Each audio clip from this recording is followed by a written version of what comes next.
Pep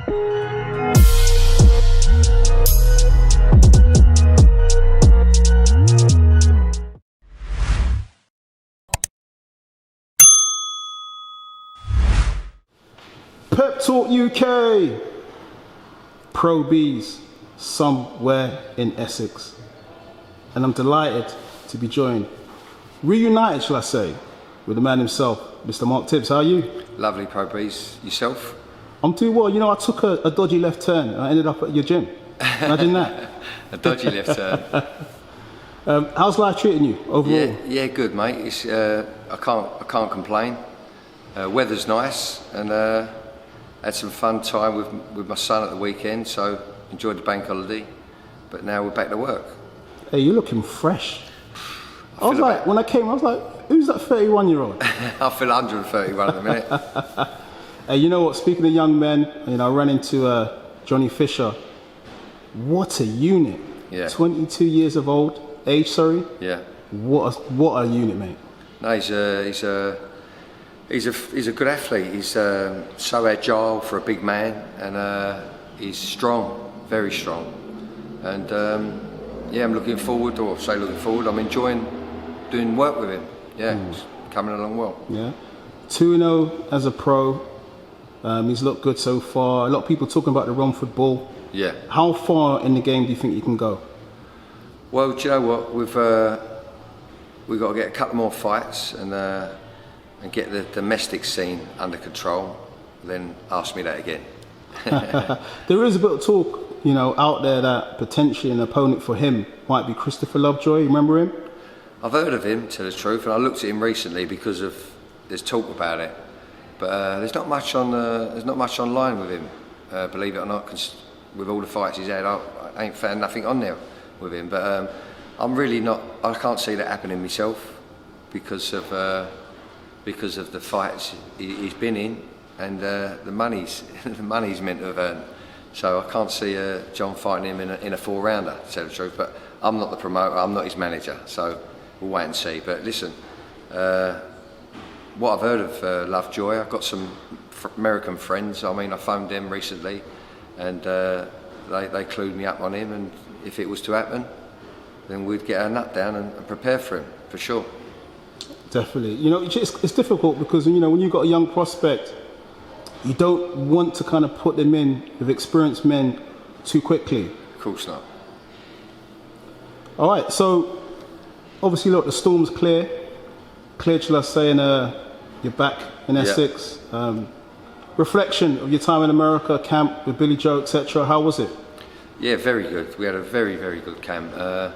We started off in Fuerteventura at the MTK gym with Adam Bailey, and he looked after us very, very well. I got to know Adam through the previous camp we did there for the Martin Murray fight, and so I felt really at home at Fuerteventura, and we had a fantastic training camp. Hardly any hiccups, little niggle here and there, but it was nothing major. And Vegas was good, Dallas was good, obviously apart from us not winning, and but we was up against a pound for pound great. You say pound for pound great elite fighter. I mean, you were there up and close. I mean, how special is Canelo Alvarez? Well, you know, I've always admired Canelo Alvarez, obviously, since he turned professional. There was always a talk about him, and he's a consummate professional, and he's a phenomenal fighter. I mean, I met him once in Saudi Arabia when I come down the stairs after Dillian White fought there, and he was a lovely man, gentleman, little guy. You know, he was not little, but you know, he's not much around my size, shorter than me. So I just felt then that I'm going to be in the opposite corner to him. When I met him then, I thought I'm going to be in the opposite corner to you one day, and obviously I got the job with Saunders. But when he was over in Dallas, he was very, very well built. You know, obviously he wasn't in training when I met him in Saudi Arabia, but in Dallas he was very, very well built, strong, and thick set. And but he's a good professional. Can't say nothing else. To be elite, would you say, you know, you've got to kind of follow Canelo's blueprint, live in the gym day in, day out to reach those levels? Well, in anything you do, you know, if you want to be the best, you know, you'll always find your level. And if you give yourself the time and work with the right people, you'll get the best out of yourself at whatever level you'll reach. But you've got to work at everything and anything if you want to be the best. If you want to be the best road sweeper on the street or in the country, you've got to be different. You've got to put the time in.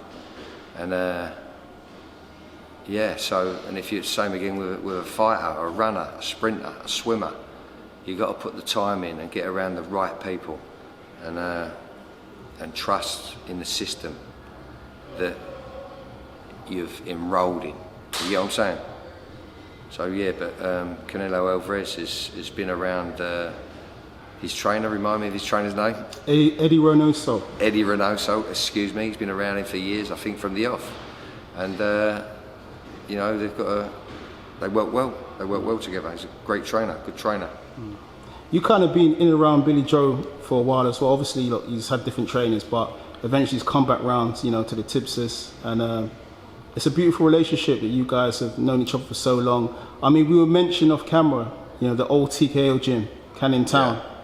I remember seeing Billy Joe sparring that day, right? I think he was against my mate, Manny Muhammad. Yeah, I remember Manny, yeah. And he was extremely elusive that day. Yeah. Well, that was some time ago, wasn't it? And he was middleweight. Of course he was at middleweight. He was I'll never forget, a reporter asked my father once, what's his chin like, Jim? Billy Joe's. And my dad looked at me and he looked back at the reporter and he said, we don't know yet, he hasn't been hit. You know, he was very hard to hit, Billy Joe, back then. He was very, very hard to hit. But yeah, no, my dad was his trainer from Southern Area champion right through to world champion. So yeah, we know him really, really well. But no, he's a good guy, Billy Joe. He's got a good heart. Yeah. Yeah. How is Billy Joe getting on now? Obviously, you know, he's had that surgery. He's had time, you know, out of the ring now to kind of recuperate from his surgery. How is he getting on? Do you know what, Pro B's? I've not spoke to him. You know, I've texted him. He's texted me back, but we haven't spoke. We you know, we was meant to speak, but we haven't spoke. So, yeah, I can't answer that.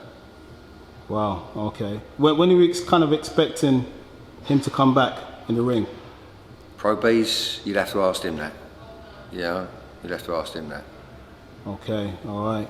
I mean, Billy Joe, you released a video last week, you know, just sort of thanking the fans, saying that he's healthy, he's all right, etc., etc.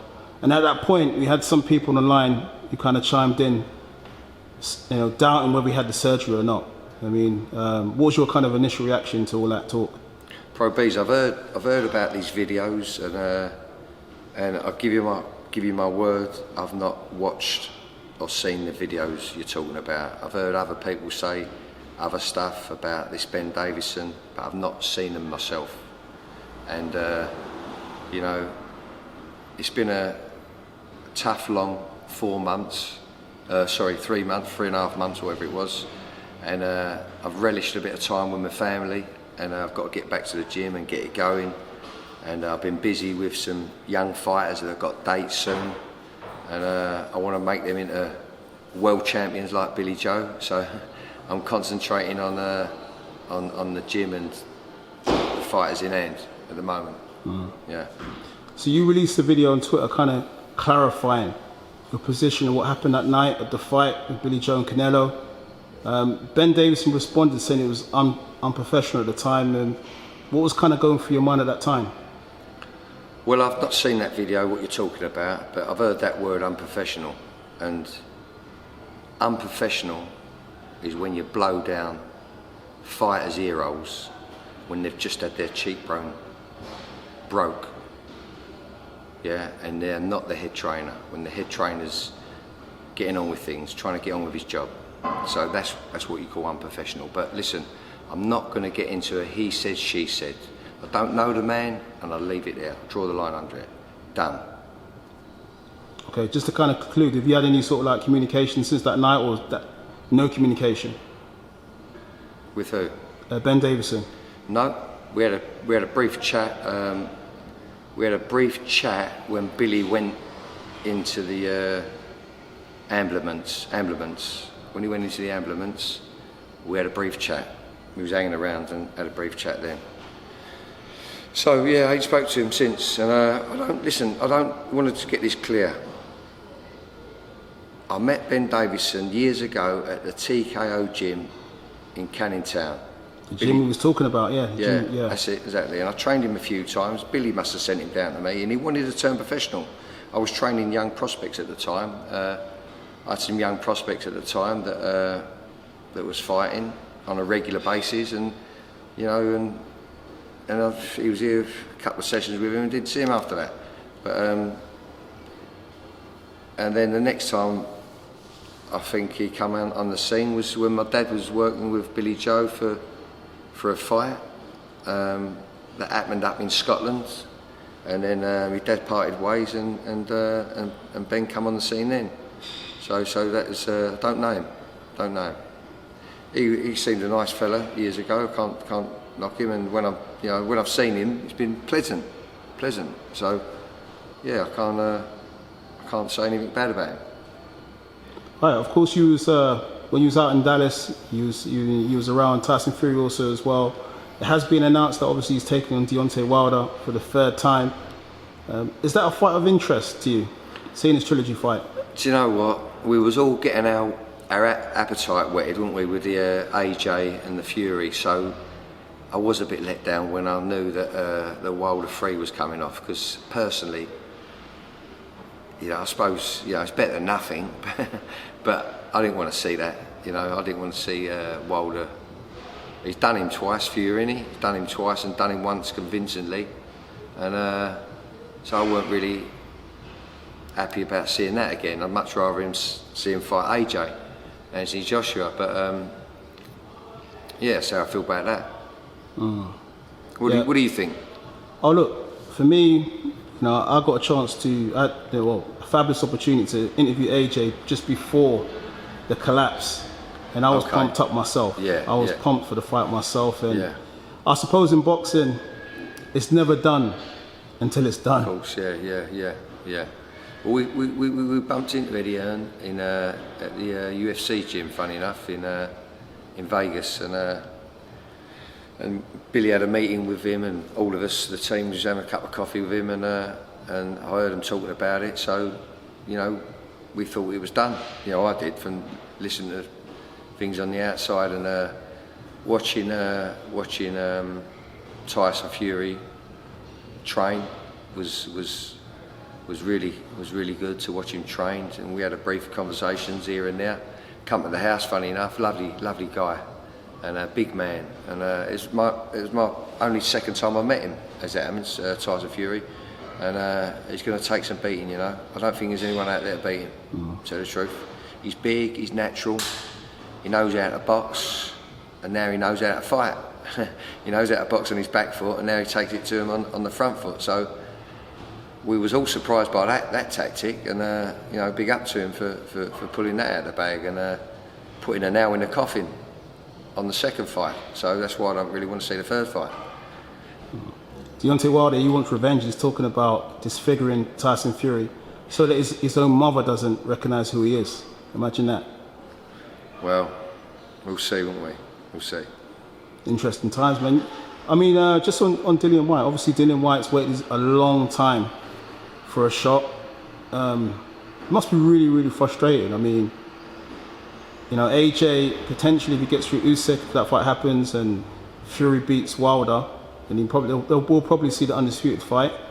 Dillian Whyte, still no clarity on when he'll get his shot, which I know you was obviously part of that process, waiting. Frustrating for the man. Well, he's been busy, and he's been busy in the meantime. He don't moan a lot, Dillian, but I think I'd like to see him fight AJ. at Wembley Stadium. Forget the belts. Do you know what I mean? I'd like to see him fight Anthony Joshua more than Usyk if Tyson's over there with Wilder. You know what I'm saying? But that's just me as a fan. And all British affair, Wembley Stadium. Let them go at it.